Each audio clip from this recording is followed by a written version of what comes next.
jaluk sandangan sing apik yo. Jarikmu wis ora wangun dienggo. Ganti jarik sing prada Mas. Aja mung suwengan lombok abang, suweng inten sak kurungan jago nek ora kewer-kewer kupingmu. Apa iki? Aku ngucap bumi angus sekarang kadempel kok ana menungso matane gedene ra jamak-jamak. Iki sapa iki? Lek nomripanmu gatena gobokmu. Putrane Ndara Werkura Dara Raden Antasena. Gondene cuweke cengele. Nilai sedela. Moh. Alah, moh. Sapa iki? Iki dudu anake Ndara Werkudara, iki teleke Ndara Werkudara. Aku anake Semar, aku Bagong aku. Wah, Bagong. Wah, iki oke kawulaku ya sing tepung karo iki. Jarene wonge lucu. Ya lucu ya iso, kejem ya iso. Lah iki Kresna guyu apa? Bagong niku lho. Latri nyawang nesu kok sakarepe dhewe. Omonge cepete ra jamak-jamak. Ratune kok ya betah-betahe ngono lho. Wong saka kene ambune wae abape bathang tok kok. Kok ya ratune iki tanpa lunga.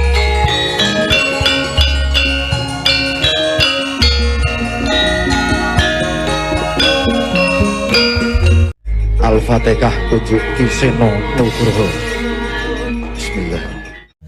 Kakang Nayantaka tembang rawat-rawat ngembine tombok bakul sinambi wara pawarta binandunging karna nganti tekan talinganing sun apa pancen kepara nyata Kakang Semar bakal duwe gawe ambangun desa Karang Kadempel.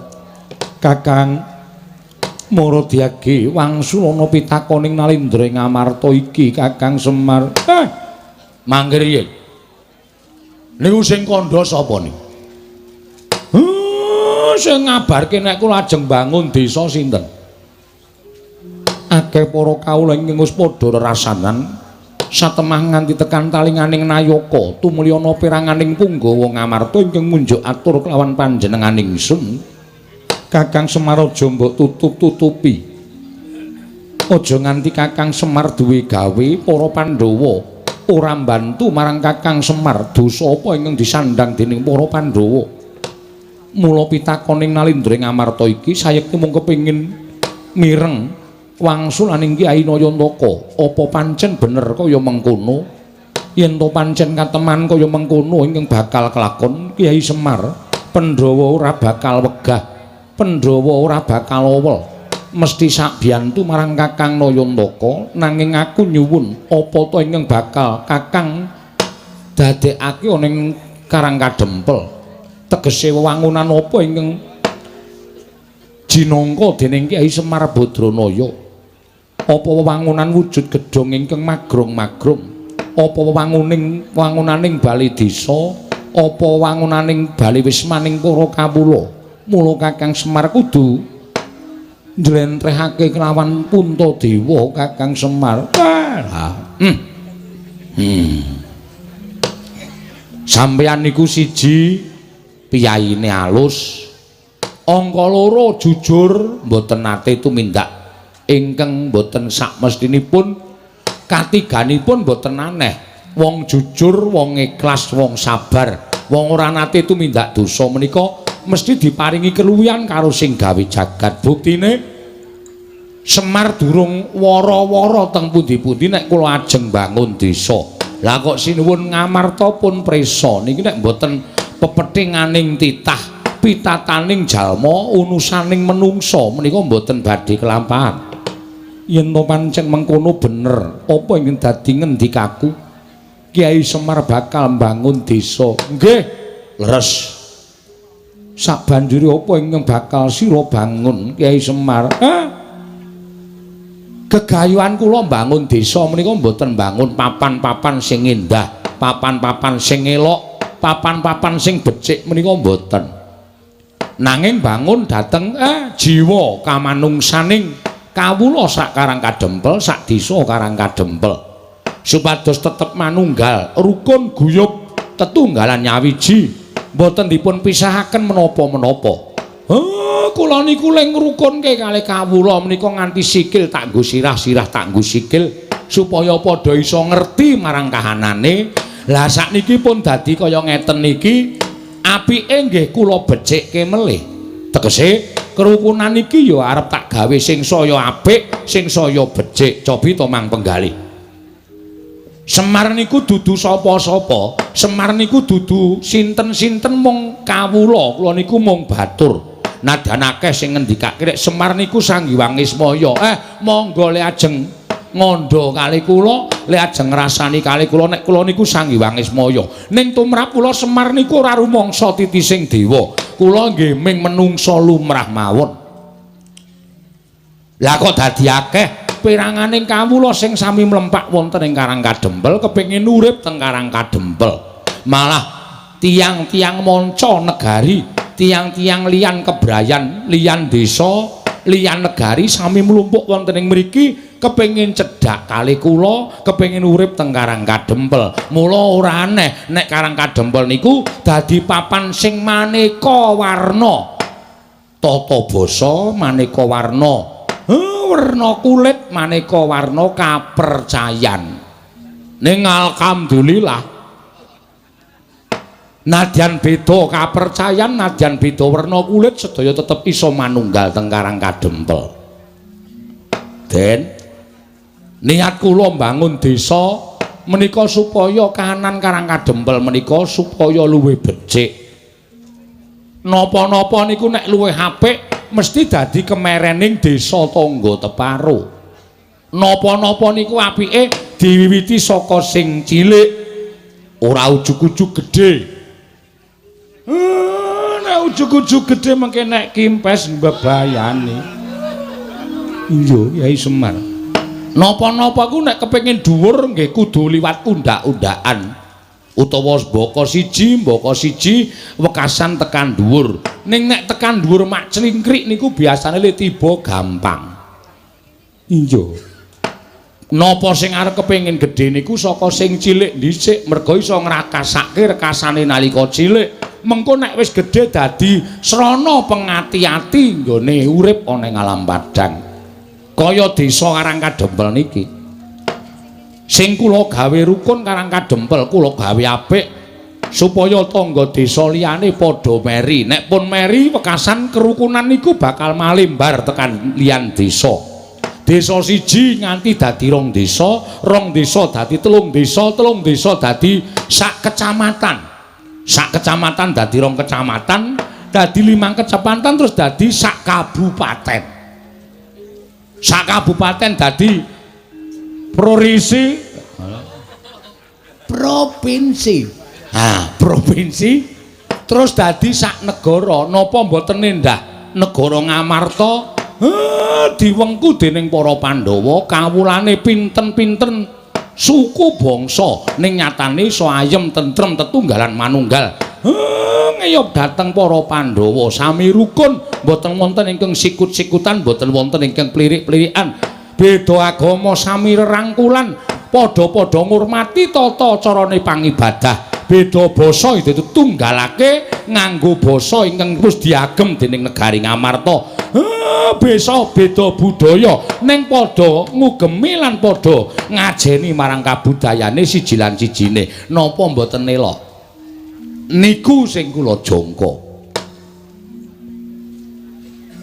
Kakang Semar wonten dawuh ora nyono babar pisan jebul semono penggalihing Kakang Nayantaka. Tobat Kakang Semar nganti cumengklung kan nggonku midhangetake sabdaning Kyai Nayantaka ingkang duwe gegayuhan ingkang kaya mengkono. Malah ora usah dadak tedeng aling-aling kanggo kuncalaning negara Ngamarta.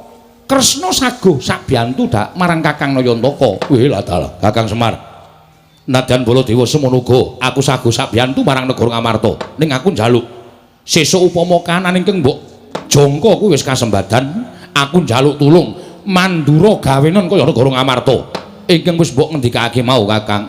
Nggih, alon-alon sedaya badhe saged kasembadan. Aku njangkung kersaning Kakang Nayantaka. Yen perlu kowe butuh ragat pira wae, saka mandura bakal nyediani.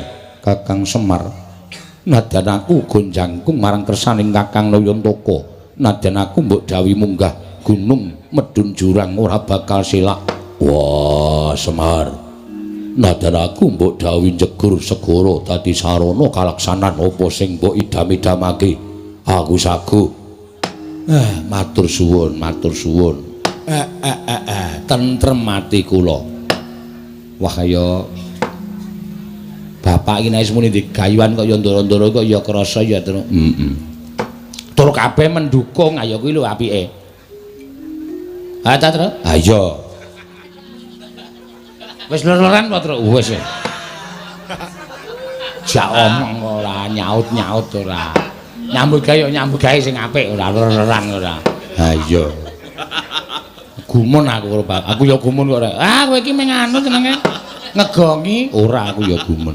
Pendak-pendak bapak duwe gegayuhan kok mesti ndara-ndara kuwi gruduk rawuh kabeh. Kakang Semar aku saguh mendanai apa sing dadi karepe Kakang Nayantaka. Wah Ndara Janaka ya Kakang Semar aku tok dawuh apa wae nderek.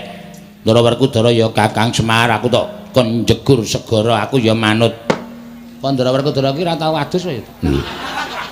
Ora tau adus arep jegur segara kuwi maksude golek syarat srana ka bapak supaya iso kelakon penjangane sing apa sing digayuhane bapak sing dikendikake mau iso kasembadan. Bapak nek muni ngono kuwi, wo itu dadi geni. Apa iya? Heeh. Wah, rasa nggawa rek. Tegese itu dadi geni iki apa sing dingendikake dadi kasunyatan. Mula deloken nadyan ki nalindra. Oh, piye? Apa ora gleleng? Pak, sing perlu tok jejeke kahanane nggon aku, Pak. Nggonamu ngopo? Wis nggon aku ki perangkate jan ora sip. Entuk bantuan watu 4 truk ya mung disokke 2 truk nggo kawula. Ngono lho. Dadi potongi arepe piye? Kan iki dienggo apa jenenge? Kebahagiaaning para kawula. Nek kebahagiaan kok diketak-ketok le arep bahagia sok kapan kawulane? Iku kudu tak urus, Pak. Wong-wong sing kaya ngono kudu disingkirake. Sabar didandani. Dandani ra iso dope ilang. Kok padake ban wae. Dope ilang. Mula kudu dibenerke. Arep apik ki nayakane ya kudu apik, perangkate ya kudu apik. Perangkate ora apik percuma. Sopo kuwi? Mbah aku ora kenal. Apa kowe ora ngerti rawani nyebutke jenenge? Aku ora arep ndumuk sapa-sapa. Ning perlu tok cek. Iya. Cek dilang tung. Bagong, kowe iki nek omong mbok sing apik. Aku setuju karo Bapak. Aku mbantu sepenuh hati, Pak. Aku tok kon ngopo aku manut. Ya. Iki kaman wedange ngetokke. Engko sithik. Apa wis mateng tilik ana sik. Arang wong abdi-abdimu iki do ngeyel e. Waduh. Isih suwe mer. Ha sebabe banyune lagi digolekke. Apa asat sumur asat iki banyu lagi digolekke. Sabar nggih Ndara. Bagong ora dadi ngopo? Bagong ora dadi ngopo wis to? Ora usah repot-repot. Bagong ora usah dadi ngopo? Ora usah repot-repot Bagong. Aku wis sangu bioglas. Wah, gaya. Minuman kesehatan. Ndara-ndara iki ora mung cukup wedang putih tok ning bioglas. Engko darane tawa lho, Tru. Ya ora apa-apa. Ngoten, pun dilanjutke. Terus kula sakniki nggih mengajeng nyuwun priksa dhateng panjenengan. Kula mboten njaluk napa-napa. Kula mboten kepengin sampeyan niku ngetokke Prabeya. Merga gegayuhan kula menika mboten wonten sambung rapete karo Prabeya. Menyaketi penggaling para kawula, nyaketi atining para kawula supaya iso gumregah sengkut gumregut mbangun Karang Kadempel. Iya, Kyai Semar. Ning kene Ndara. Ujaring para sepuh nyebataken, ujaring para kaki-kaki sami ngendikaaken. Wong ki nek duwe gegayuhan, wong ki nek duwe pepinginan, adat sabene pepinginane arep ketekan, gegayuhane arep kasembadan. Niku adat sabene biasane godane sok nyepaki, godane sok nekani.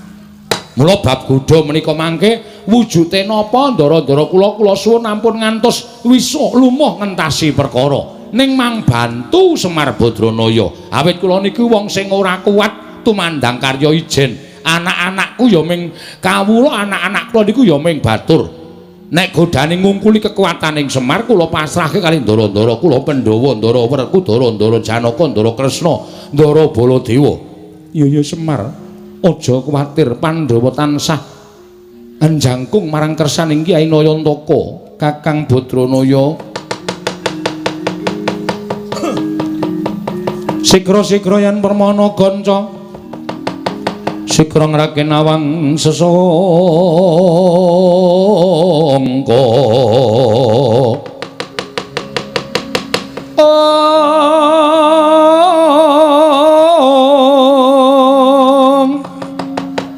Nalindra mbak marwa sing sang katriku mulung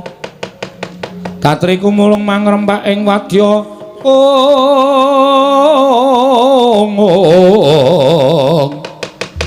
Kurda kura reka kiri ro nanggono magawi gelari rawang wang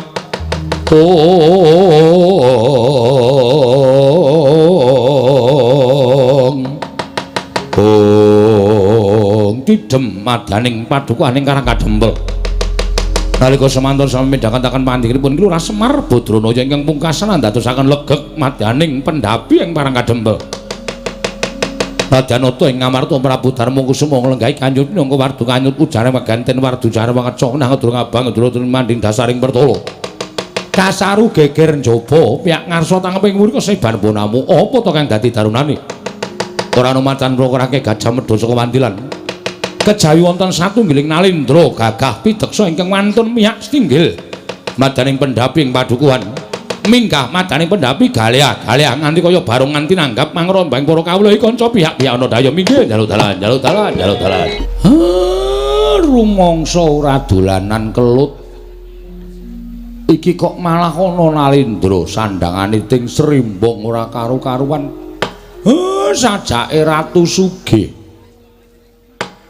Iki sapa Bagong iki kancamu apa?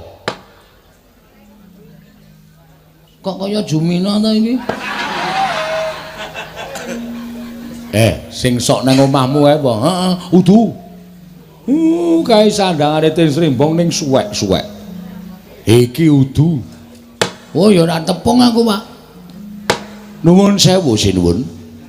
Sampun dinten kula tumambuh yekti saweg sepisan menika kula wanuh.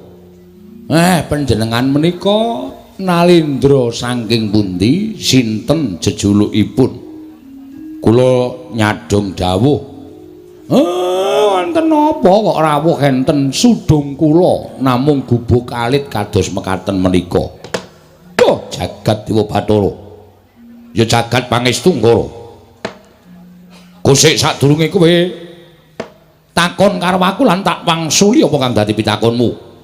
Apa pancen kepara nyata kowe ingkang aran Semar?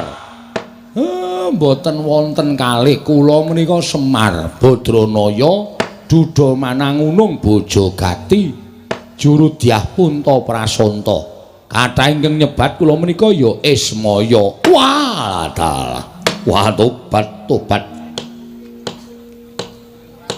Mongko ingkang gumana musik ana ing atiku kabeh wong sak negaraku padha ngandha padha ngandhake Semar Badranaya. Kabeh jagat iki kan keberbeken marang asmaning Semar Badranaya. Ning lha kok jebul marang aku ketemu? Lho, lha mung wujuding kawula cilik.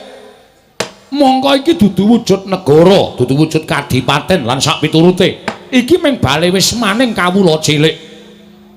Wah, dalah jagat Dewa Bathara. Nganti kondangku ning negaraku wae kalah karo kondange Semar. Monggo Semar mapan ning Nusa Jawa, aku mapan ning tanah Sabrang. Nuwun sewu panjenengan menika nalindra saking pundi? Tepung nggih. Yen kowe ketemu karo aku kuwi nalindra saka negara ing Bata Sarimbak. Saking Bata Sarimbak. Yo.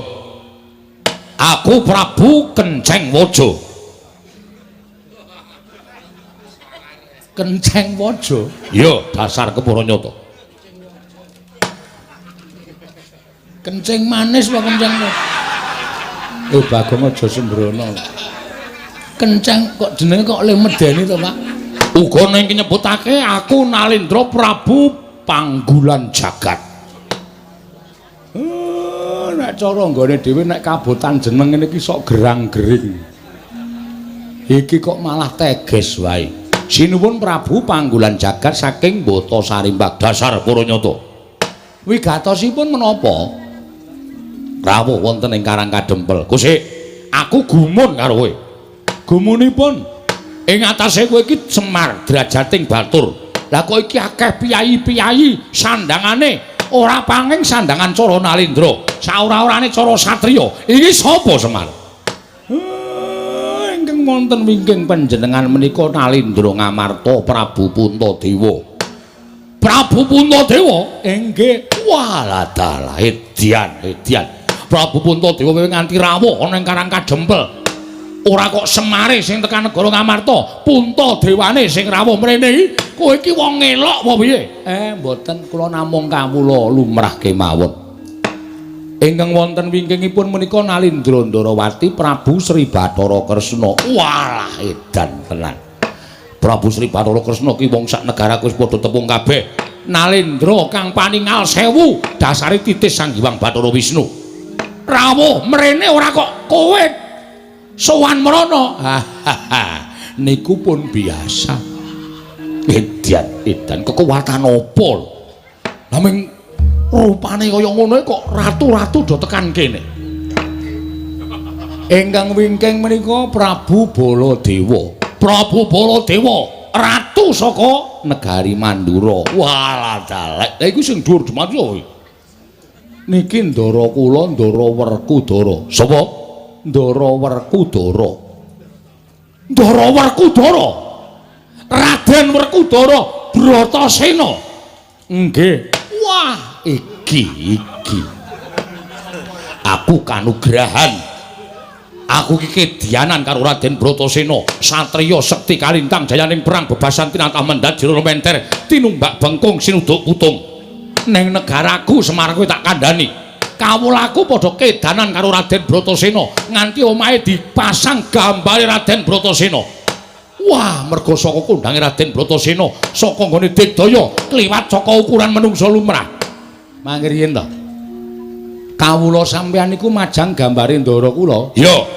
Kok mboten majang gambar sampeyan?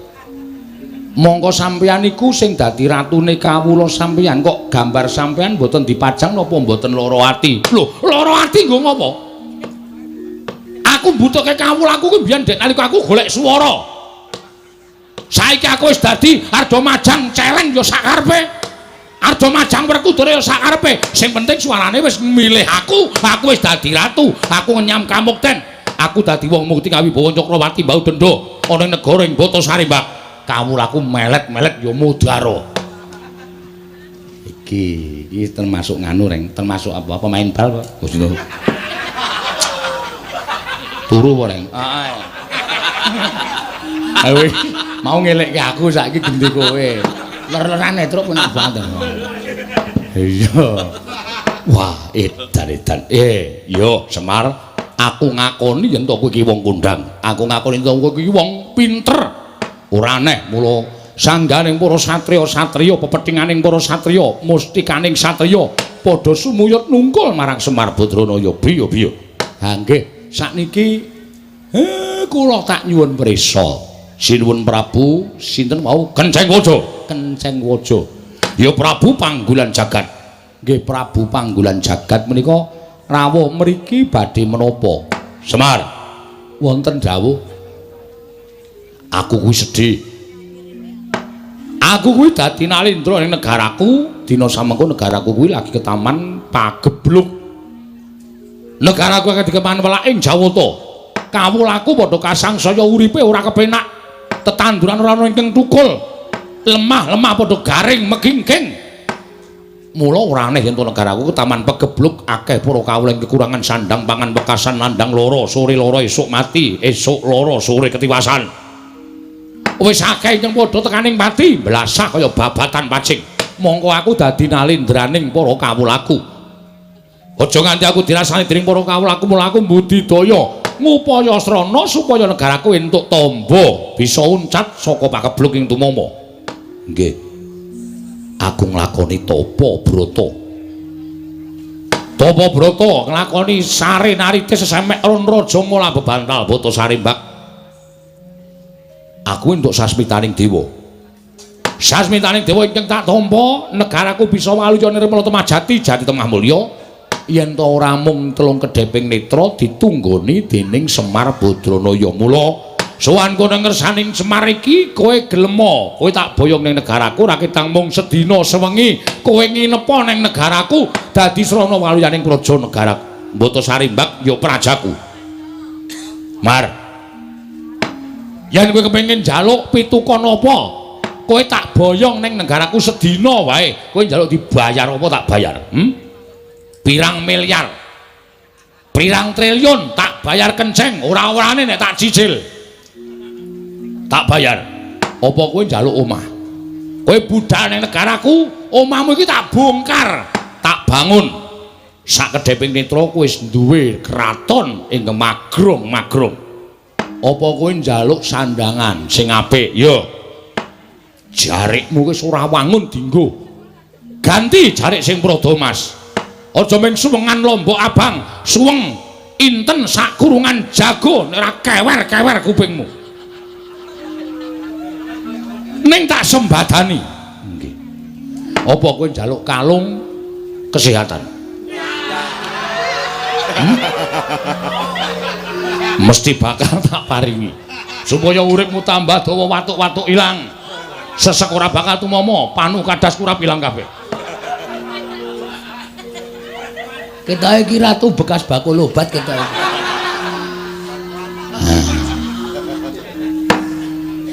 Ning yen kowe njaluk ijol wujude lemah pirang hektar bakal tak tukokake waton kowe gelem tak boyong ning negaraku Mbata Sarimbak.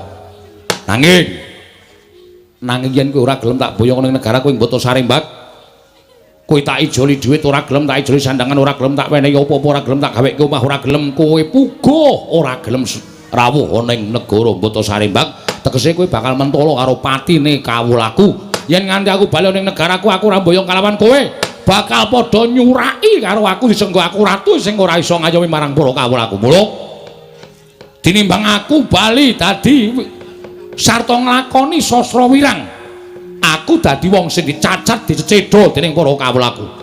Luwih becik aku ngruda paripeksa lawan kowe. Aku ngruda paripeksa lawan kowe. Kowe tak alus ora kena. Yen perlu tak kasar, yen kowe ora gelem tak boyong ana ing negaraku, tinimbang aku ning negaraku mung dicacat dening para kawulaku, mati ning kene tak lakoni. Negaramu utawa Karang Kadempel tak bumi angus legane atiku.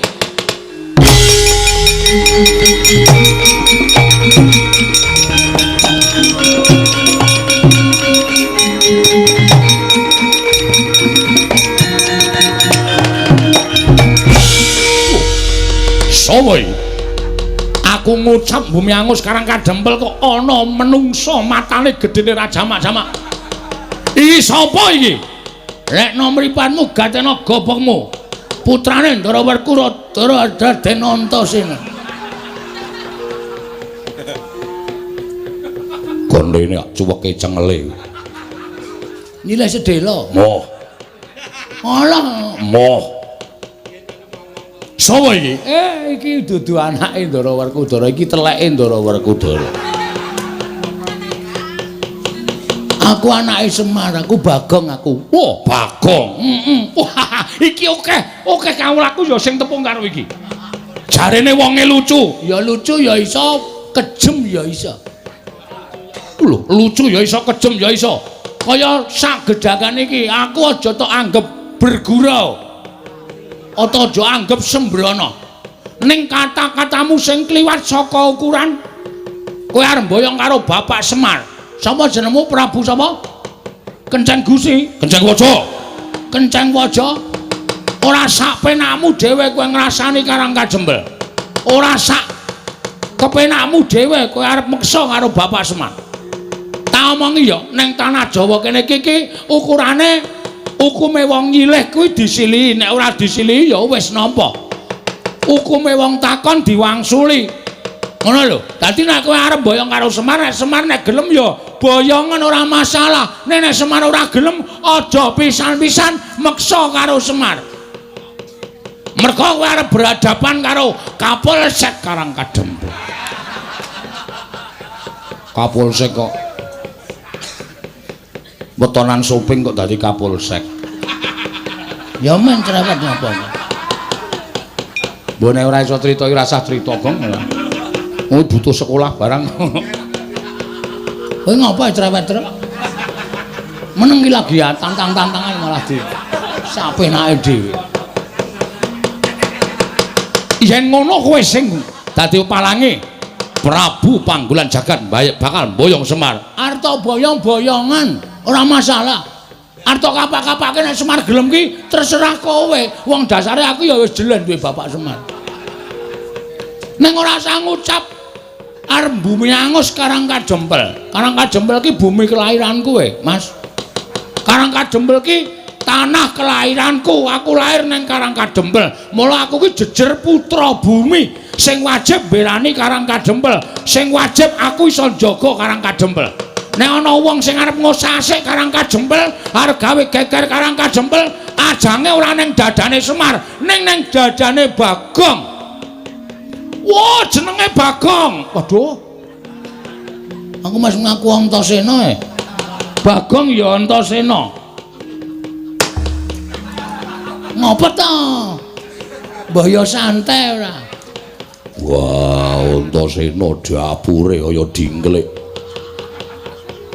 Rupa kok kaya dingklek ya, Tru. Bola-bali dilingguhi. Nek ora masalah, aku tetep gelem kaya dingklek. Tenan, aku nek arep dilingguhi mangap aku. Ha iya.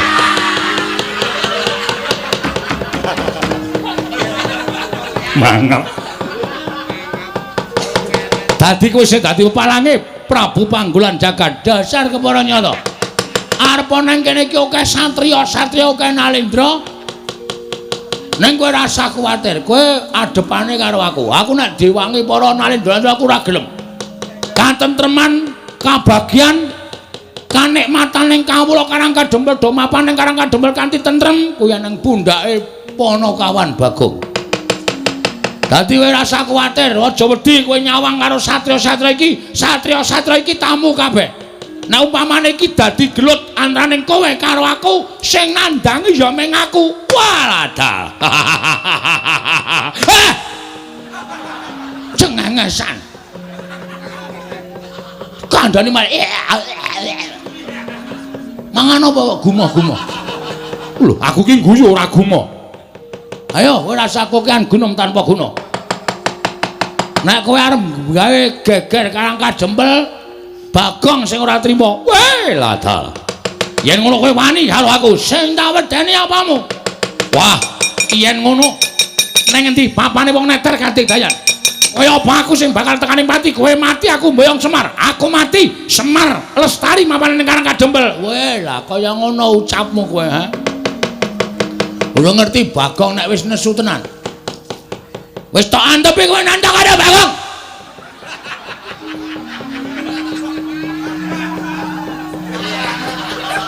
Kyai Kresna guyu ngopo?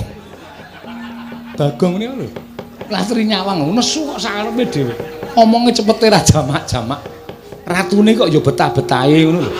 Wong saka kene ambune wae abape bathang tok kok.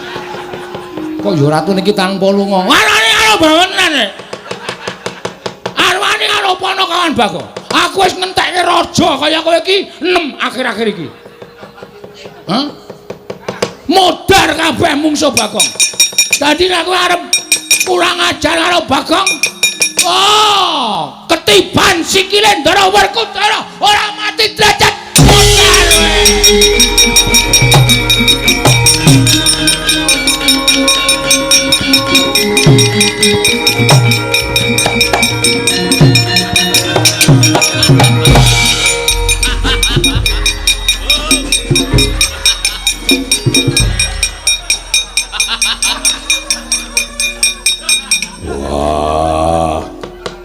Ana centelane apa? Ora ana iki ora tak gawe ning tenanan lho.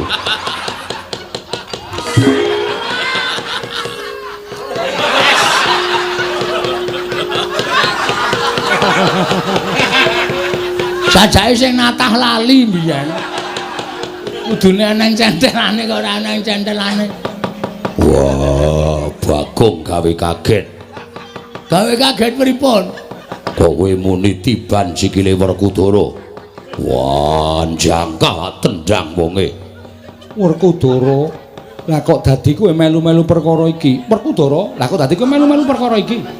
Aku krungu Bagong muni ketiban sikile Werkudara, pecah sirahmu. Kaya wong kaget, aku terus jangkah. Sirahe ratu mau terus tak tendang. Wah, dudu salahku, salahe Bagong. Weh, kok salahku ngopo? Wong aku ora ngopo-ngopo kok. Aku ora akon. Kula mboten akon sampean. Kula mung muni ketiban sikile Ndara Werkudara, pecah sirahmu. Aku terus jangkah. Sing muni akon sapa? Aku ora mung ngomong to. Sampeyan niku sing kagetan. Wah, edan. Ora edan iki tenan. Ora ana wong Jawa kejaba nek aku Ndara niki mang tendang. Iku kalimat perintah. Berarti sampeyan kula kon. Nek kula muni ketiban sikile Ndara Werkudara, apa ana kalimat perintahe? Ora ana to? Wah, ampun rika ditandangi. Sing nantang ki kowe, sing nendang sapa? Sing nendang daramu Werkudara, sing nendang tanggung jawab. Aku kamen padu. Ora ngopo-ngopo. Pripun Den? Wah, celeng. Kapusan karo Bagong. Lah wong niku kudu nganggo pikiran, kudu nganggo. Niku lek medhantan sing apik ora iso. Wis ben nang kene wae.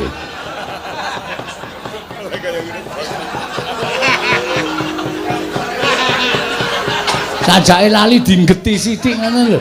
Men kukune niku cemantel dadi. Niki aluse ra jamak-jamak iki dadi bablas. Iya. Pun rika ditandangi. Wah, edan. Ora edan tanggung jawab kok edan piye? Sing nendang sampeyan kok. Masa sing nendang sampeyan sing temandang kula ya geseh. Wong kula niku mung nantangke kok. Kula mung mangsuli omongane ratu. Kowe mau nganggo tembung kaya ngono mau, tumrap aku kuwi didhawuhi. Anak kula niku ratu napa-napa. Wong kula niku Panakawan kok dawuh bendara ya ora mungkin. Wah, ning yo tak kira-kira bener Bagong. Bagong ki ora ana tembung akon karo Werkudara. Mesine Werkudara kudune tanggap karo ukarane Bagong, aja kok sak kepenake dhewe. Gandeng sing nendang Werkudara sing tanggung jawab Werkudara. Oh, dan ora balaku keh. Ayo, pripun? Werkudara? Iya. Bagong bener kok.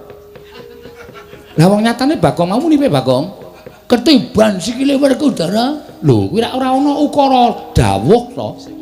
Ora ana ukara nyuwun tulung, ora ana ukara sing Bagong kuwi akon karo Werkudara. Ya mung kowe iki sing lagi kaget. Wah, leran. Bocah nular kok, Reng.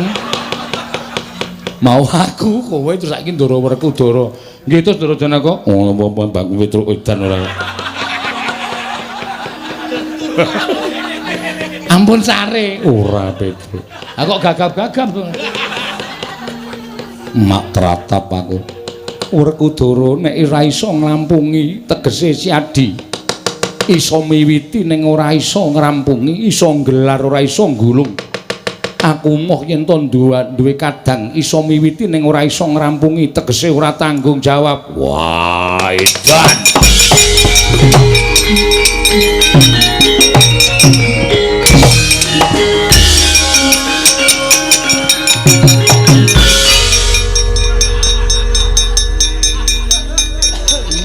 Karepe mengar lungae kok ngantel ndas. Wer, Gong. Nek krungu lho. Ora ngajar ora, penyakit ora, tututane to. Aja rasa. Aku padake cah jireye. Dianggep aku wong lho wedi karo Ndara Werkudara. Tua-tua Bagong, ame mlayu kok ngantel sirah. Iki perkarane ratu ora karo Werkudara. Ning saiki diganti Werkudara karo Bagong. Gong, rasa edan kok. Nah tututi Gong rasa itu rasa Gong rasa merasa di ngono lho. Ora usah to. Sabar. Karo Bendoro kok semen ngono. Semen to, Tru. Mangkel aku. Gugu karepe dhewe. Aja tak pisah. Lara dikeplan Ndara Werkudara. Ha kowe ya gawe masalah. Gawe masalah apa? Aku ya, Tru. Ben ora. Kok ora tok penging. Mbok doyak kono rawani. Ora wani kok dadak. Mau tak tutupi iki ya ming kanggo akting kaya mudhara kono ora.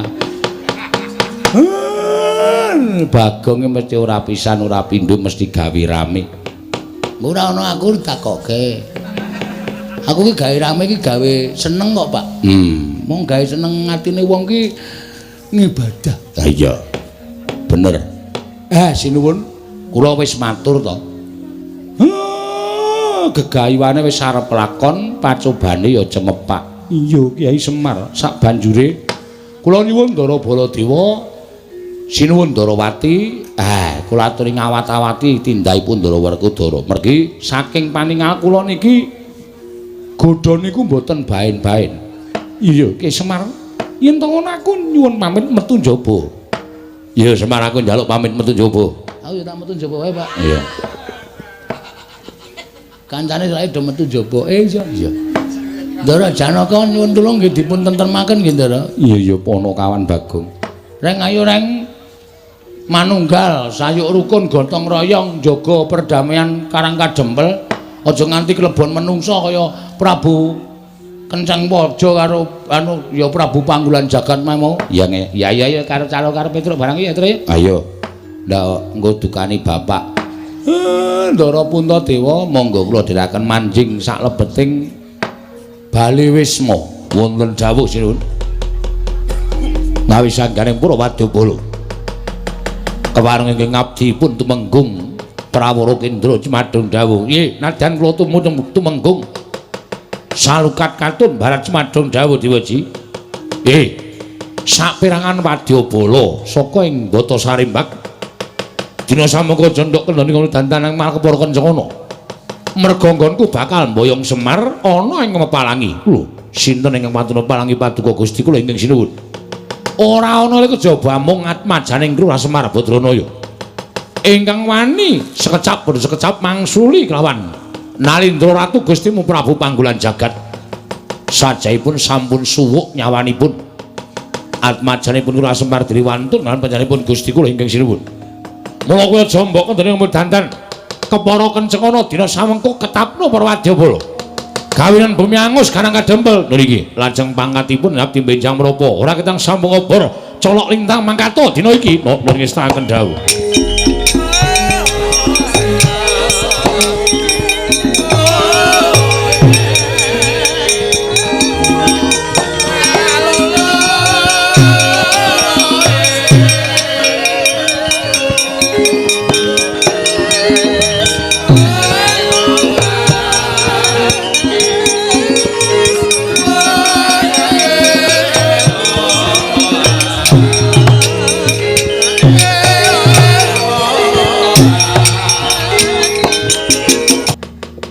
Sapa ana satra kanthet ngeyayet bringa sing uler geni tumpangke kuping kiwa tengen aja mati tanpa aran iki wadyabala andaning Prabu Panggulan Jagat dasar para nyata sapa luwih dhisik ngaku tumenggung Prawara Kendra dasar para nyata kowe sapa Senopati Ndarawati Raden Haryo Setyaki ayo endi Semar bakal tak boyong nganeng negaraku dadi srana waluyaning projeng Bata Sarimbak nggone ketaman pegebluk kena boyong Semar watune iso nyempal bau kiwa tengening Setyaki piye kena boyong Semar watune iso nyempal bau kiwa tengening Setyaki babarawa wani ana sing tawedeni apamu lena mangen tebak dadamu kene marganing patimu singa lena prapteng lalis menggung Prawara Kendra.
mati.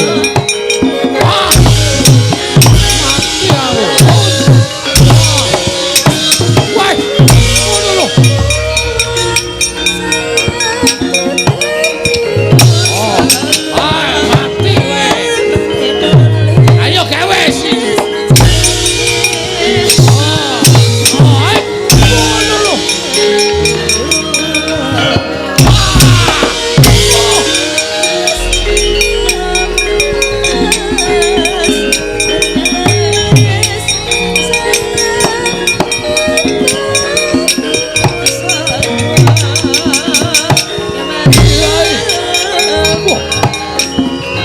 Mati.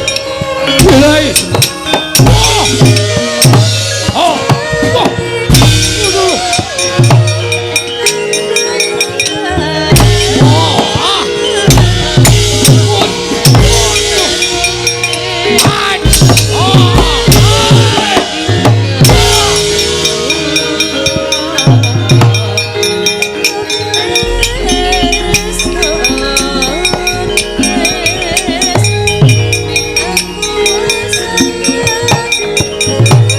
Cocok tumbak jebol dadang.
Mati.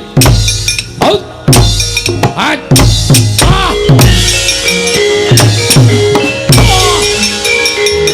Aduh. Ah. Aduh. Woi. Wah. Hai. Wah. Ya. Oh. Oi.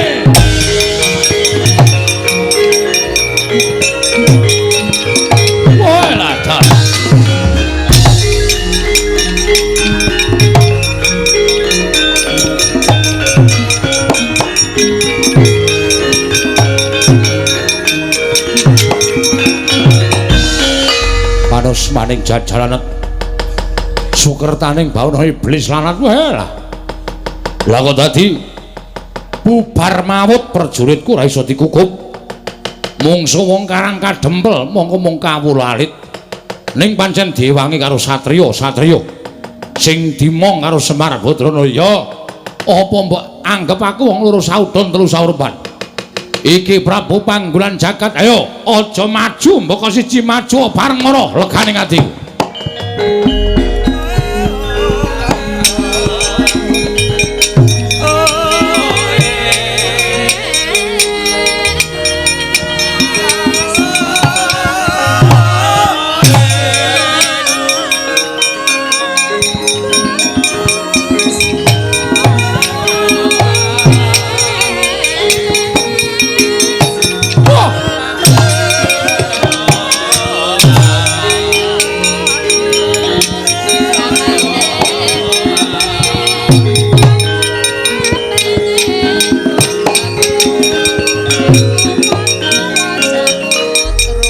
Soy Raden Setyaki dasar Paranyata.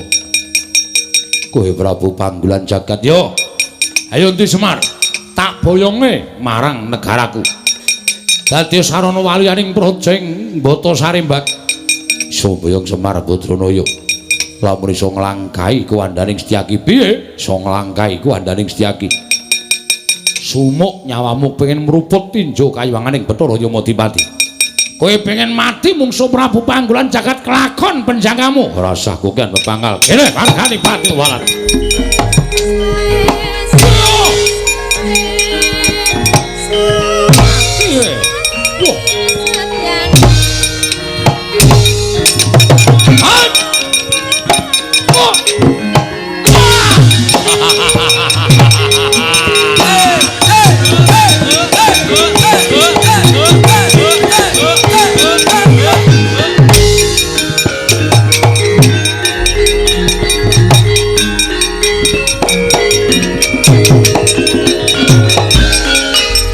Sambat ora bakal iso nglawat cokot kupingmu sirna margolaya apa mbak kepong loro saudon telu surwan.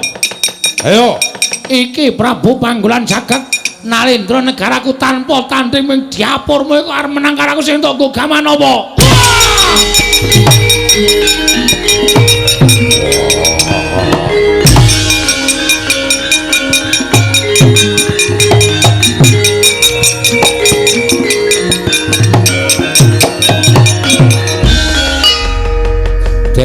Den, Ndara Senjaki.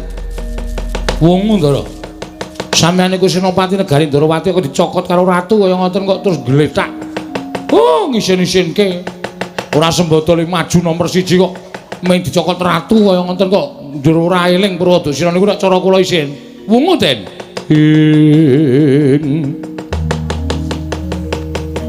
Setake tinunun kadanira wirang tumandang.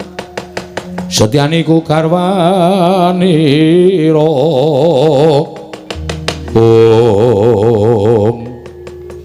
Petro non ora ngerti sangkan parane nyokot karo janggaku nganti ora eling. Wah, Ndara Werku Dara ngamuk. Lagi sumbar-sumbar sing kadohan clurut jelek dindeleki sirahe. Ratune mau nggih mati apa ora? Mboten ngerti wong. Waduh mati aku. Ndara Werku Dara mlayu mriko nututi. Ora pati nduga ngono. Yen perlu dikrubut tak krubuti karo Kakang Mas Yudipati. Pun monggo mawon watone ngarang kadempel tentrem ajeng cara pripun mawon kula ndek terus. Yo terus.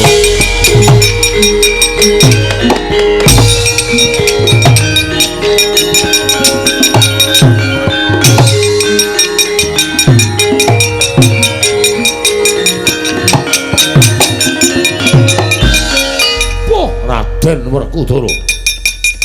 Sing mau tak takokke karo Semar Badranaya, dasar Baranyata.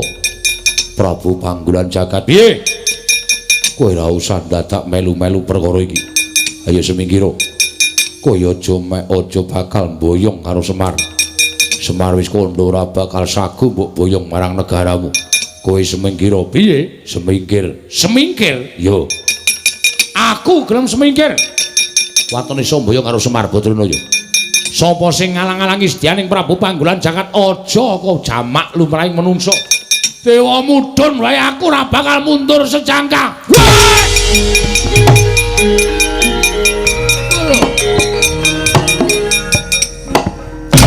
Wah, wah, wah.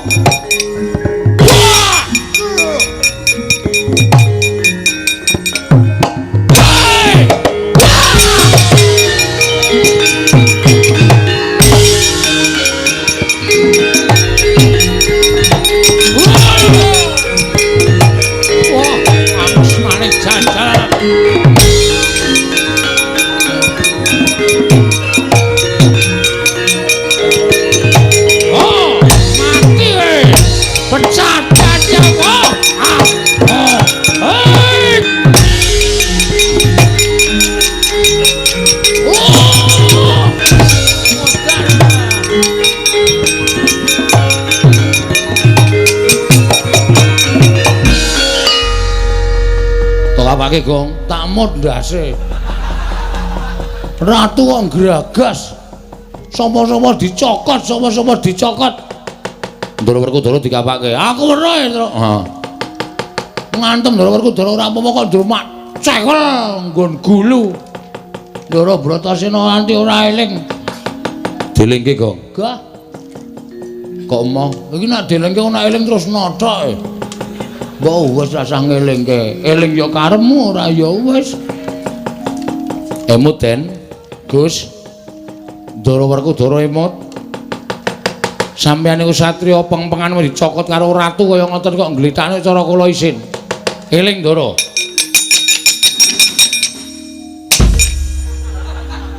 Kok kowe? Bener Bagong. Bagaimana? Heeh. Ngaku wis apal. Wong perang ki malah dielingke kaget terus sing ning ngarepe kowe terus brek ngono lho. Aku wis apal aku. Ha iya. Aku mulane ra seneng karo Ndara Werkudara. Sithik-sithik ngampleng. Apa dhek iki terus wong top ngono apa piye? Terus aku dianggep mung wong kere, mung wong kawula mung ngabdi terus ndase nggo keplak-keplakan apa piye? Anggepe kok dume awake gedhe. Coba padha karo aku tantang mentah-mentah. Sapa? Werkudara. Upamane Werkudara ki, Ndara Werkudara padha karo kowe. Wah, wis tak sikat wingi-wingi. Amarga dhek iki gedhe, gagah perkosa. Aku nek arep menang saka ngendi? Kowe ngerti dhewe to mau nothok ndasku ning Padukan Karangkandel mau? Heeh. Sarta upama padha ngono dedeg piadeke padha. Ya ora padha dhek dhuwur sithik lah. Oh. Sikat wingi-wingi. Tak adus, Gong. Hah? Tak adus. Rak baradus to kowe? Heeh, aku tak adus ning kali kok kaya penak banget. Menan asli wong padha niku antil wingi. Sayange kok gedhe kono.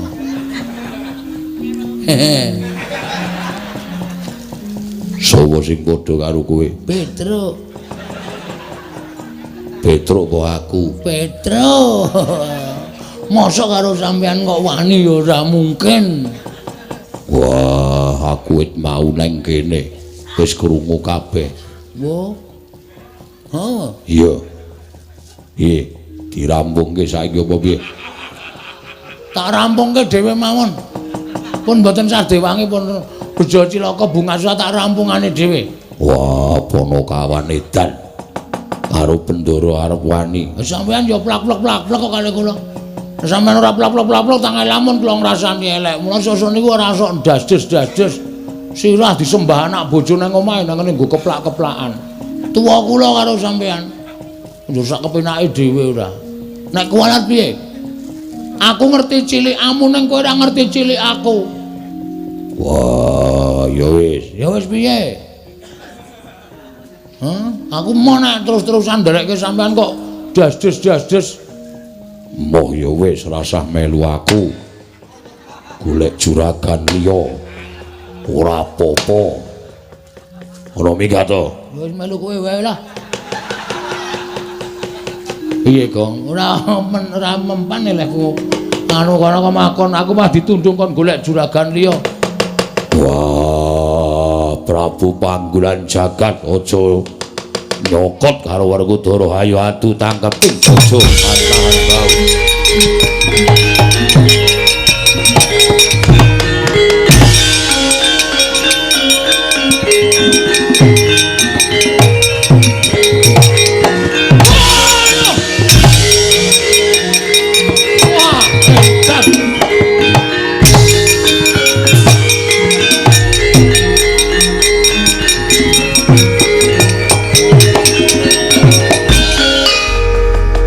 Menungso ora tatanan. Kekuatane ngedap-edapi piye ya. Wah, saben sikile diuncalke lah kok tumomo ning dada sesek. Sumrebet panonku kaya ora weruh kiblat. Raden, aja mbok kira aku mung tekan semene. Kowe kuat nadai pusakaku Kyai Candrawirayang. Kowe iso urip kena Candrawirayang. Cilike kowe isih iso ngadeg aja dundang Prabu Panggulan Jagat. Lakon tak tibani pusaka Candrawirayang kowe ngletak ora eling dadi bandaning Prabu Panggulan Jagat keparap.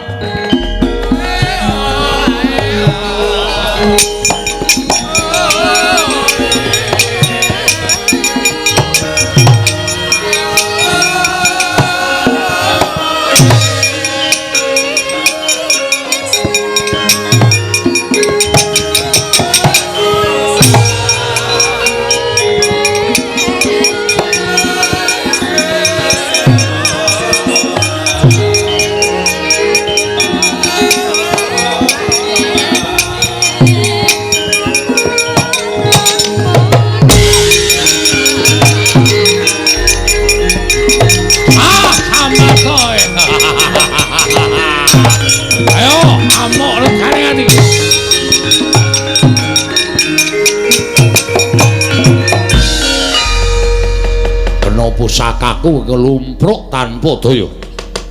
Nadyan ora tekaning pati nanging kowe ora duwe kekuatan pepes bayu kang tapis Werkudara. Prajurit bondo tangane krincung sikile leboke pakun jalan si Werkudara. Iya.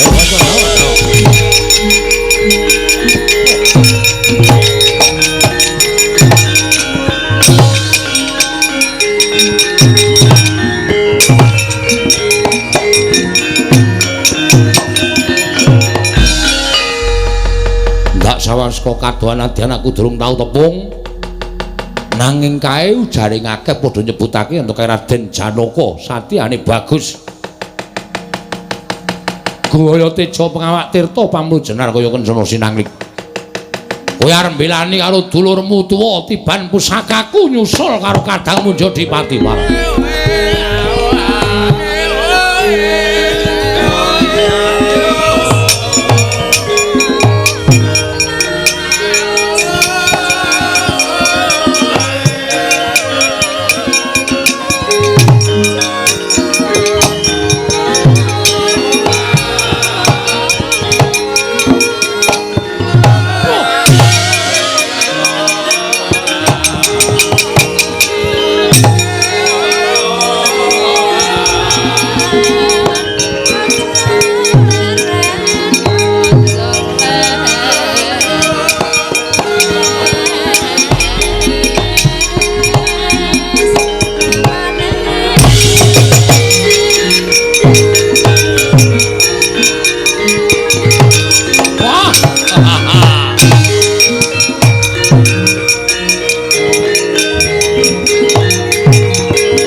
Pusakaku ora eling Purwodaksina kowe Janaka alah dalan nadyan kowe kondang dari langing jagat lan curing bawana ning ora menang mungsuh pusaka kekuatanku Kyai Candra Wirayang. Prajurit iki leboke pakunjaran dadekke siji karo kadang itu.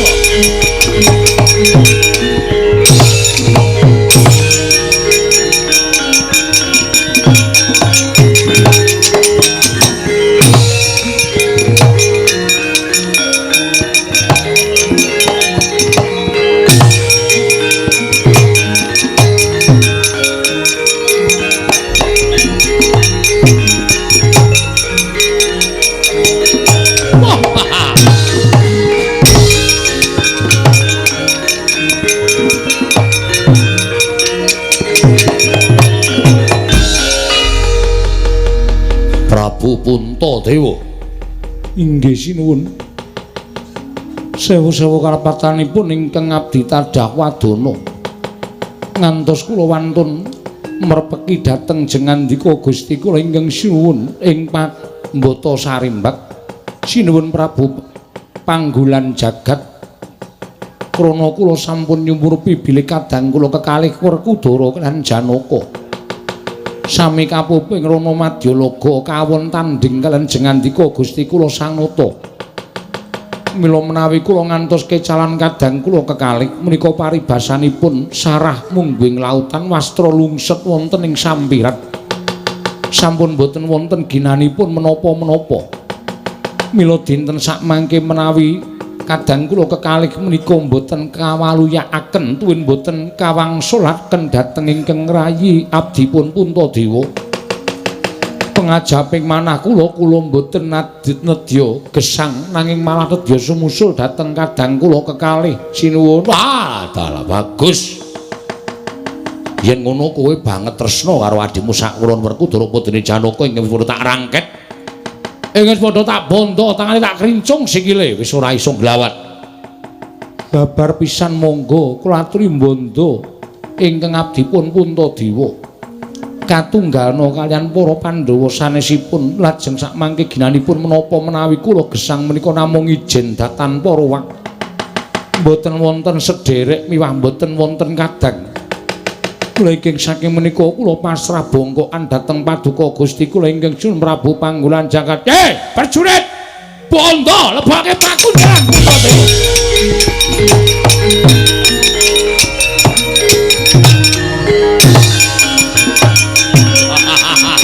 Ayo sapa meneh?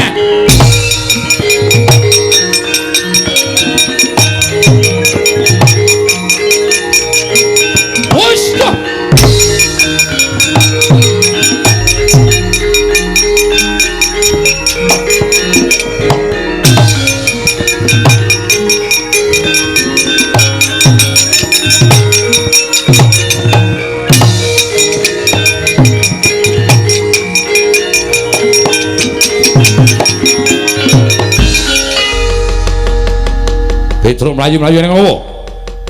Matur Ndara Baladewa sewu lepat diagung mangaksami nggih. Yo, ning ngopo? Piye kabare peperangan jroning Karakadempel? Werkudara ingkang nalika semana sagung ngundurake Prabu Panggulan Jagat. Lah kok dadi ora ana kabare malah kowe mlayu-mlayu kaya bocah cilik iki ning ngopo? Sewu lepat nyuwun pangapunten. Nggih.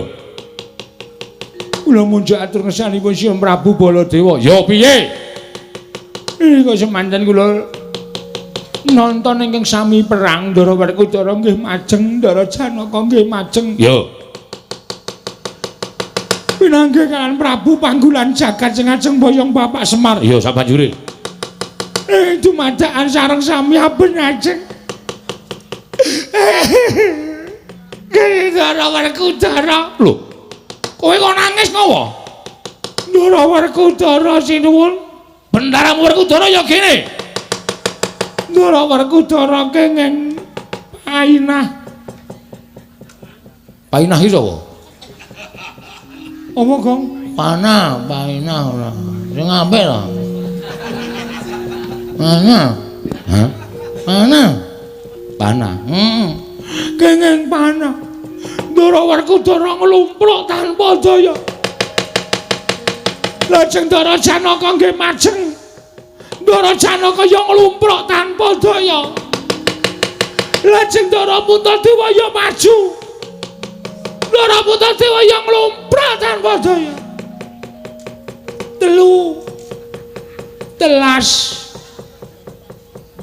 Telu entek piye? Telung piring entek. Gong ora sembrono ah. Gong ora sembrono to, pancal raimu. Ya wis. Terus. Ndara Puntadewa, Ndara Werkudara, Ndara Janaka kepikut musuh. Ae iblis lanat.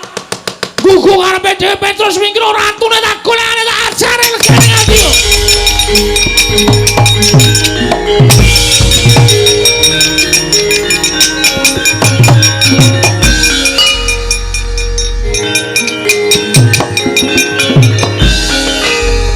Nalindra Mandura Prabu Baladewa, aku ora butuh Baladewa. Aku ora butuhake Ratu Mandura. Ning kowe arep mbelani karo dulur-dulurmu sing wis tak rangket. Baladewa. Kowe arep mbelani karo Werkudara, Janaka karo Puntadewa, tiban pusakaku ora tak gawe tekaning pati. Ning tak gawe kewirangan nggonmu urip ana ing alam padang saka panguwasaning Kyai Candra Wirayang Baladewa.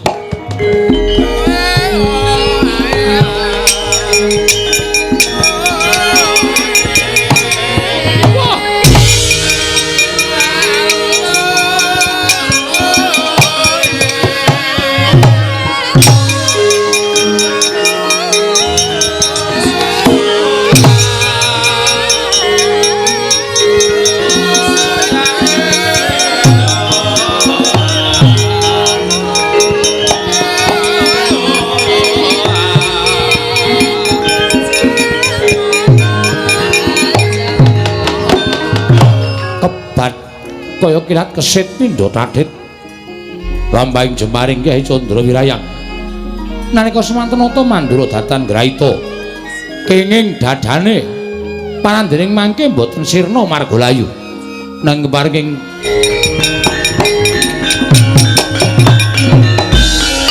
Petruk ngopo Petruk? Petruk ngopo? Sampeyan kok mboten krasa. Sampeyan le tumbas jaket teng pundi? Jaket dengkulmu mlocot iki aku arep nesu. Nggih, ning sabar iki. Mengko nek sampeyan ngerti niku mesti sok. Kucinge sapa ya, Tru? Kucinge sapa dengkulmu mlocot ora? Apik iki. Anggoda, Anggora. Ngarani Anggora kok Anggoda iki munyuk kok. Sing ngriwu-riwu lho. Ha iya kae Anggora. Oh gedhe tenan iki jumbo iki. Kowe ngerti ora Gong iki sapa Gong? Mbah. Den, piye? Ngerti ra? Lho. Kok iso ngono? Aku dhewe ya ora ngerti. Ming Prabu Panggulan Jagat kok ngeculke selang biru. Panah, Selang. Ha iki apa kaya ngene? selang biru macrep ngono. Ndara Baladewa kuwi iso wujud kaya ngene. Dikandhani mesake nang ngono kuwi, Den. Kowe nggo pangilon ora le? Nggawa. Pangilon ngotan bunder lho cilik. Kok nggo kaya ngono tok ngapake? Tak taleni ning sandal e. Oh. Ning ana wong wedok tak ngekeki sore ngene. Nggo nginjen ya. Aku mbiyen senengane ngono kuwi to. Kelingan jaman semono. Tau konangan dikeprok buku aku. Wong edan kok kowe senengane ora. Den. Sampeyan mang ningali suku panjenengan to? Apa ora krasa wujude? Lho iki waduh mati aku kowe. Ayo Petro mati aku.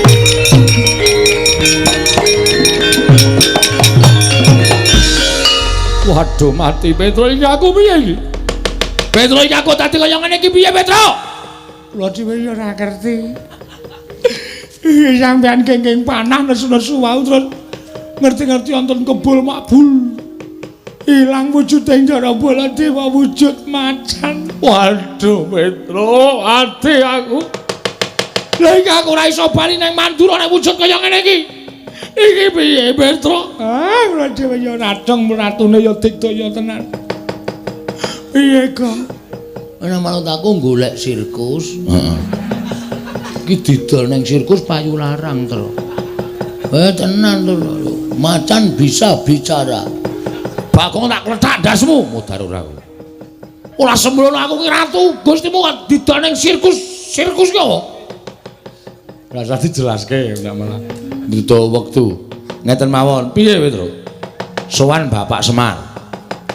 Sampeyan wujud kaya ngeten iki kok sebabe apa, jalanane apa lan kudu kepiye? Niku sowan Bapak. Bapak yakin iso mernake kalih Ndara Baladewa sing wujud kaya ngeten iki. Aku kula percaya Bapak mesti yakin iso mernake. Yo, aku tak sowan Bapakmu Semar. Nggih. Semar, aku tulungono wujud kaya ngene Semar.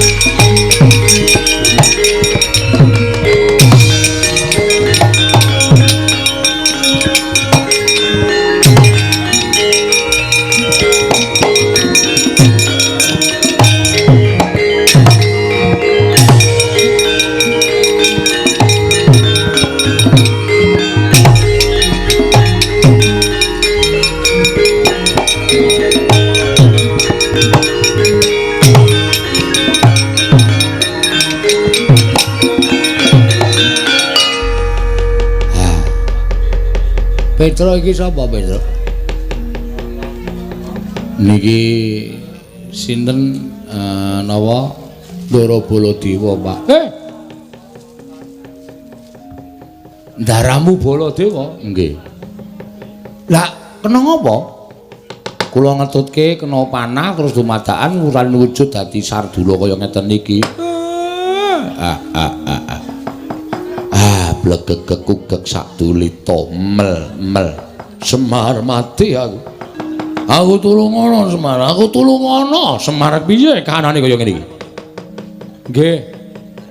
Nuwun sewu, niku sampean ora luput ora kleru ning pancen niyate diwirang-wirangke karo Panggulan Jagat. Pusakane Panggulan Jagat pancen digdaya. Napa sing dikarepe Panggulan Jagat iso kaleksanan, iso kasembadan. Ketitik sampeyan kena pusaka iso dadi Sardula kaya ngoten. Aku ora iso bali nang negara Mandura. Aku tulungono Semar. Aku tulungono iso bali nang negara Mandura pulih kaya wingi wujud nata Mandura Prabu Baladewa. Nggih. Ning enten syarate. Syarate apa? Miturut petungan kula sampeyan iso dadi Baladewa malih wujud menungsa lumrah. Nek sampeyan kudu iso nemokke teng pundi Ndara kula katelune Ndara Puntadewa, Ndara Werkudara, Ndara Janaka le dikunjara karo Panggulan Jagat. Nek sampeyan iso nemokke, iso ngluwari Ndara Puntadewa, Ndara sinten niku Werkudara, Ndara Janaka, kula kinten sampeyan bakal bali kaya wingi uni. Ning nek sampeyan ora iso nemokke Gusti kula katelune, lha nggih sampun nyuwun pangapunten. Kula ora iso pripun-pripun sampeyan tetep wujud kaya ngeten selawase. Aduh mati aku Petro piye? Anggen niku kudu dileksanani goleki mawon. Mula sampeyan mang lunga saking mriki mang goleki temu didurunge Ndara Puntadewa Ndara Ndara Janaka le dikunjara. Kula kanteni anak kula Petruk nala Garing Bagong. Supaya sampeyan aja nganti dioyak-oyak wong desa, dioyak-oyak para kawula disengguh macan tenanan. Yo. Sago mboten? Yo, aku sago. Nek pun sago, mriko mang mlampah liwat mburi mriki mawon ndak ketemu panggolan jagat. Petruk Bagong daramu iki tutna. Waduh. Tutke macan, Gong. Ayo wis mudhun derajate. Maune ngetutke satriya saiki mengetutke macan. Ora apa-apa. Engko nek ngelih ati dikresak. Bagong aku ora doyan daging.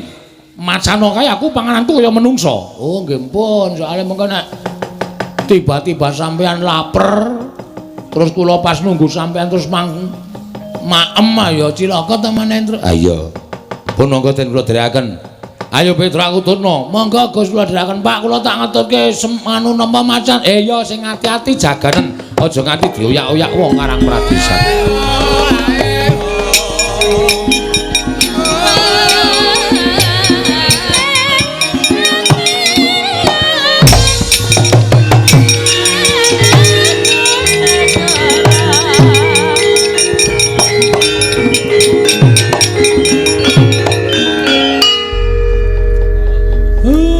Semar, kowe gaweanku. Kowe tak utus yen mengko ana ratu sing tekan kene arep boyong karo kowe manuta, aja selak ya. Mesti wae ratune ora bakal ngerti nek kowe iki gaweane Semar. Aku tak ngatas kelawan dewaku. Ing ngatasi Semar kepengin bangun desa wae lah kok dadi kaya ngene pacobane kudu tak tampa. Nek pancen iki saka keparenging dewa, aku lahir batin ikhlas nanging yen iki pancen niate para menungsa sing watak angkara budi candala. Aku sing ora trima wis ngono wae welingku aku tak mangkat saiki. Mengko nek ratune teka ladenana aja nganti gawa-gelo. Atine ratu kae mau.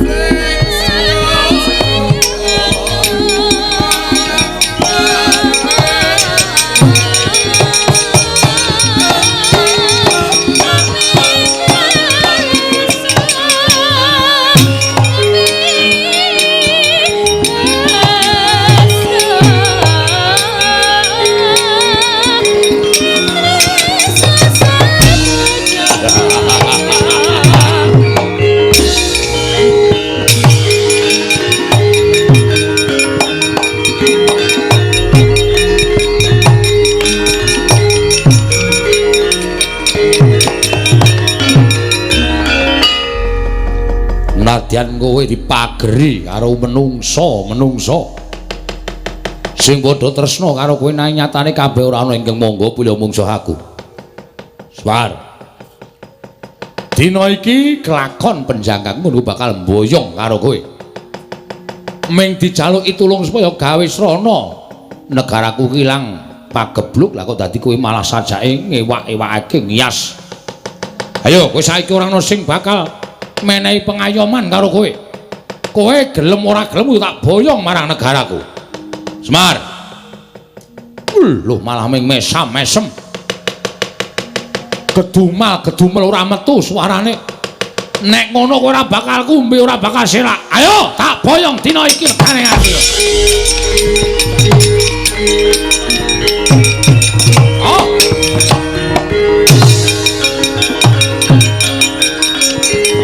Lirwowo sing pene panca nalika semanten Pandhawa kinunjara madyaning wana ing Krendayana wujud pakunjaran panglimunan bila datan kasat mripat datan wonten ing ana wonten mriki papan deringing para Pandhawa praptaning Sardula.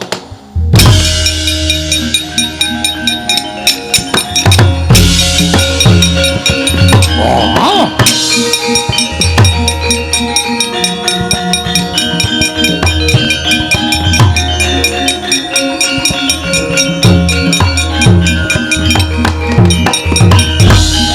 Petruk, wonten dawuh Den. Dina samengko wis kecandhak menyang endi dolonge para Pandhawa. Sampeyan kok ampun ngawur wong niki alas kaya kenten kok kecandhak pripun? Yen ditonton nganggo netra Waloka pancen wujude alas. Nanging iki ana wujuding pakunjaran. Mongko wujuding panglimunan tegese ora kasat mripat. Mula ora ana ingkang ngerti pakunjaran iki. Welatan. Mbok menawa lebete pepundhen Pandhawa sinuwun. Mbok jajal sampeyan budidaya supaya iso jebol pakunjaran iku jarene bapane sampe iso ngluwari para Pandhawa iso bali kaya wingi Ndara. Gunjang ganjing langit kelap-lapaton. Lir kincanging risang mawe gandrung. Tinebak pakunjaran dening Sang Sardula kedadosan saking Nata Mandura. Temah jebol punang pakunjaran. Nata Mandura ingkang wujud Sardula bali kaya wingi uni.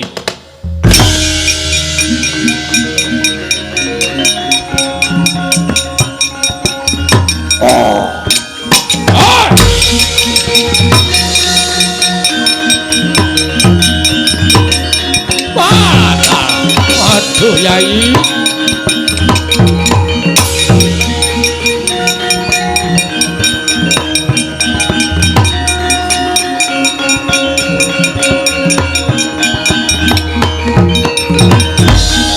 Koko Prabu ngaturaken panuwun dene paduka sampun saged ngluwari dhateng ingkang rayi tuwin kadang-kadang paduka. Anggen kula anggembudidaya supados saged kaleksanan kula menika ngluwari dhateng para Pandhawa. Menawi kula mboten saged ngluwari karan para Pandhawa, tangeh kula badhe wangsul kados wingi uni. Wah, Baladewa aku ngaturke panuwun. Ya, Werkudara padha-padha. Koko Prabu kula ngaturaken panuwun. Ya, Arjuna. Tiba padha-padha ora apa-apa ya. Nyatanipun Kakang ya wis iso bali wujud kaya Nata Mandura ingkang sadurunge.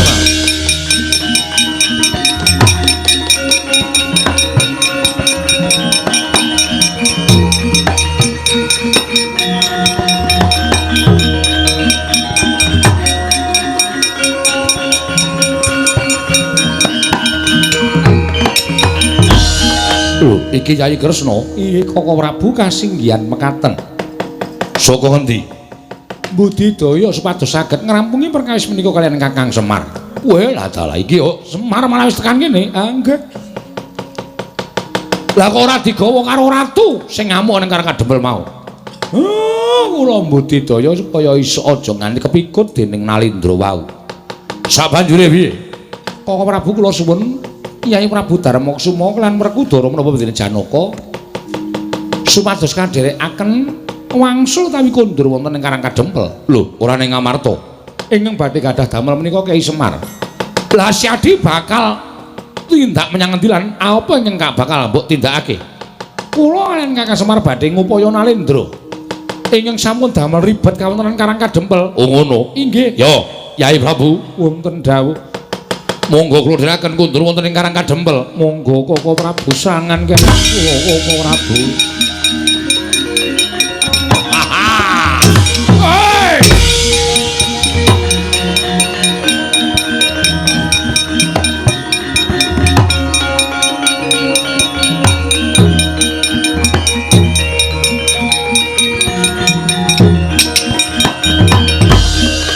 Kowe ra weruh Semar. Kondange kowe wong waskita, kondange kowe wong awas. Kondange kowe wong pinter nanging saknyatane jebul bawur paningalmu. Ora tamat kelawan kahanan ingkang saknyatane. Kowe ora ngerti sapa sejatine aku. Nggonku budidaya gawe sirnamu wis tak angkah pirang-pirang abad nanging ora tau kelakon. Dina samengko bakal kelangkon penjaga ngono bakal nyirnakake marang pamonging wong tanah Jawa. Kowe tekaning pati ora ana ingkang dadi pengayomaning para Pandhawa. Pandhawa wong Sukerta ingkang wis tak kunjara dadi panganing wadya balaku mati dening aku Semar kowe.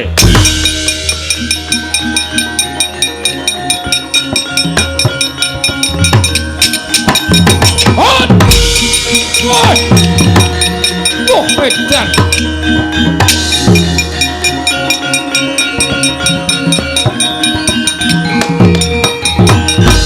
Wah, panus maning jajalan. Lah kok dadi diapusi ya?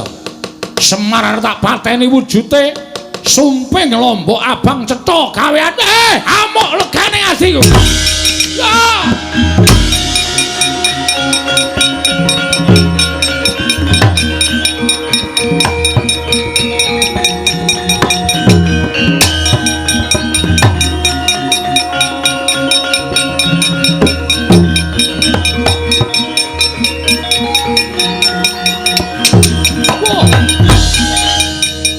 wong ireng. Takon karo aku Narendra Ndrawati Prabu Sri Bathara Kresna. Kowe Prabu Panggulan Jagat yo. Ayo, kowe saiki ngejak apa? Wis entek Senopati karang kadempel. Sing isih ming nata ndara watu jajajamu barang kowe.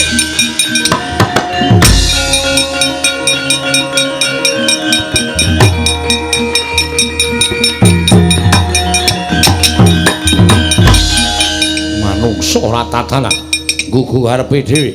Ngina karo Prabu Panggulan Jagat Clorong Candra Wirayang. Wah, mbuh sakenane sapa iki? Wah!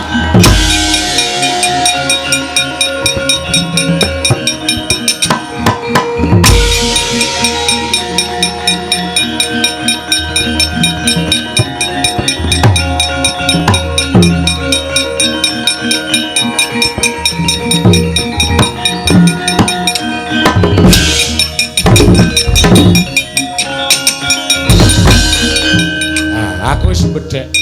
Ana panah kok iso obah dhewe. Iso bangga dhewe. Kekuatane ngedapi-dapi. Arep ngopo? Iki nek ora tak cekeli kenceng panah iki sajae kaya arep ora gelem tak cekel. Ora iso. Ayo arep ngopo? Lho, lah kok dadi maraku dijane. Waduh. Wah, edan. Pusakaku digawa dening Semar. Iki pusakamu to, yo. Candra Wirayang, nyo tak balekke. Ayo. Waduh. Wah.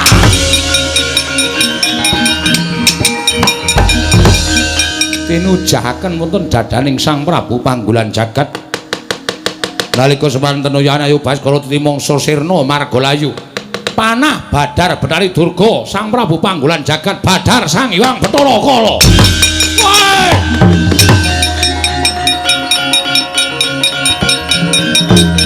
Atobat.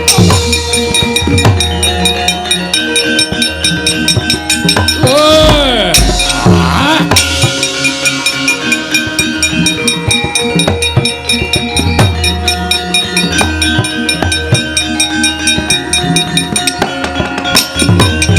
Kunjang ganjing langit kelap-kelap katon lir kincanging risang mawe kantruk.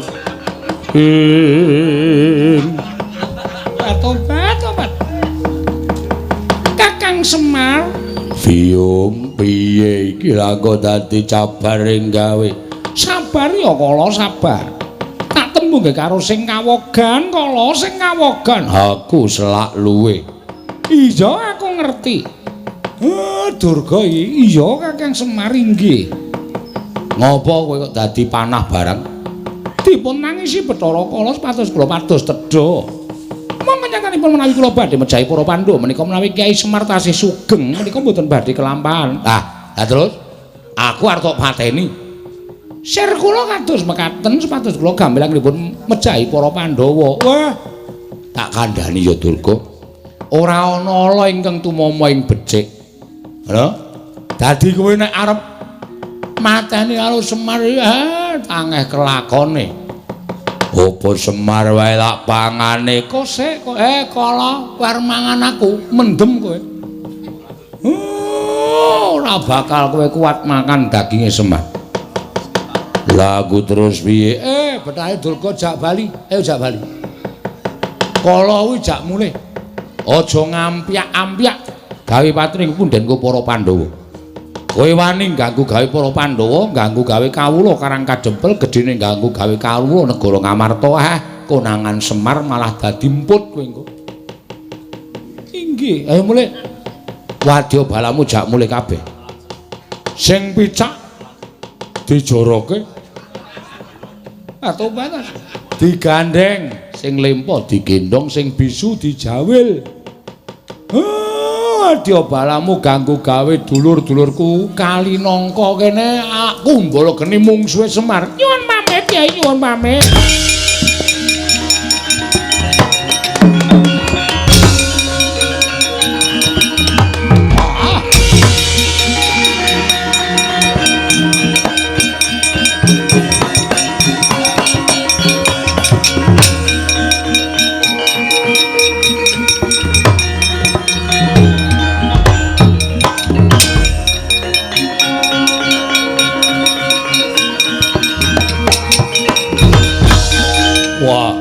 Satriya gagah Warakudara. Kowe sapa? Tumenggung Prawara Kendra. Ratu Gustiku lang tak kedhepake belani aku.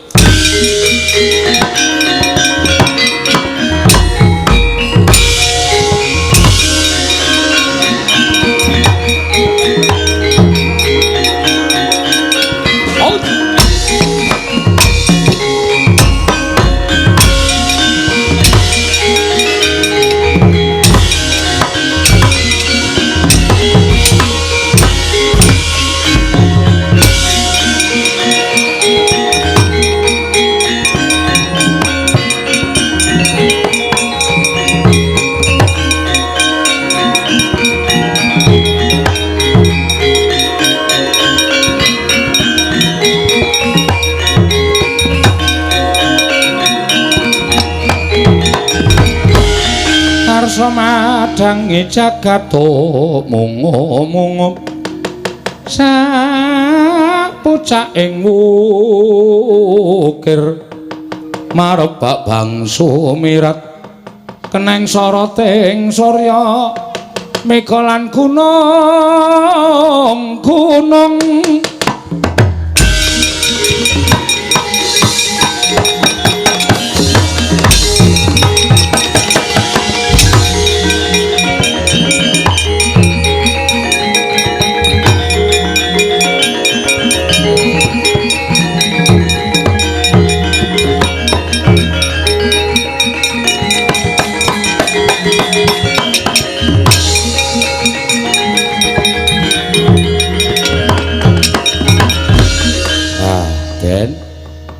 sedaya pun ketingal padhang godha rencana ing badhe ngganggu gawe anggen kula mbangun desa sampun sumingkir awi tetunggalan manunggal Naya Narapraja Nayaka kan para kawula sengkut gumregut mbangun desa Karang Kadempel supados langkung rukun langkung manunggal mboten saged dipun pisahaken mawi menapa kemawon tentrem ayem nirbaya nirwikara durga mendhak kala sirna lan tansah nampi barokahing Wang Mahanasa ya Semar purnaning gati sura sudrajane ingkang retsa brasta tekamping ulah Darmastuti rahayung sami makarya rahayung samya pinanggih Ndara